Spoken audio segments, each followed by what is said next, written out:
கள்ளமில்லா அன்பை வெள்ளமாய் அள்ளித் தருபவர்கள் குழந்தைகள்.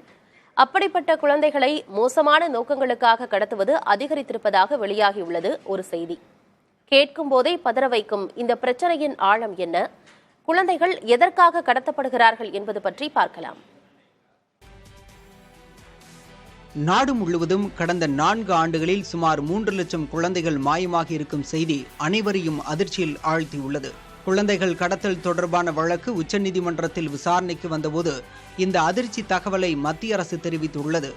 அதிலும் குறிப்பாக 36,000 குழந்தைகள் மாயமானது தொடர்பான எந்த தடயமும் கிடைக்கவில்லை என்றும் கூறப்பட்டுள்ளது. அதிகபட்சமாக மத்திய பிரதேச மாநிலத்தில் 58,665 குழந்தைகளும், பீகாரில் 24,291 குழந்தைகளும் மாயமாகி இருப்பது புள்ளி விவரங்கள் மூலம் தெரிய வந்துள்ளது. மாயமானவர்களில் பெரும்பகுதியினர் கடத்தப்பட்டவர்கள் என்பதும், சில ஆயிரம் ரூபாய்கள் முதல் பல லட்சம் ரூபாய்கள் வரை விற்கப்பட்டவர்கள் என்பதும் உள்ளங்கை நெல்லிக்கனி.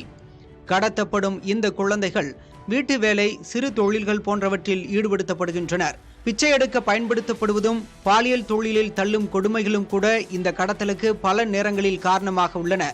குழந்தை இல்லாத தம்பதிக்கு விற்பதற்காகவும் இது போன்ற கடத்தல்கள் நடைபெறுகின்றன. இந்தியாவில் மட்டுமில்லை, உலகெங்கும் இந்த சட்டவிரோத செயல் நடைபெற்று வருகிறது. குறிப்பாக வட ஆப்பிரிக்காவிலும் மத்திய அமெரிக்காவிலும் இது போன்ற குழந்தை கடத்தல்கள் சர்வசாதாரணம் என்கிறது ஐநா அறிக்கை. அமெரிக்கா, ஐரோப்பா போன்ற வளர்ந்த பகுதிகளிலும் கூட இச்சம்பவங்கள் அரங்கேறி வருகின்றன. உலகெங்கும் நடைபெறும் மனித கடத்தலில் 3 1 பங்கினர் குழந்தைகள் என்பது கவலை தரும் தகவல்.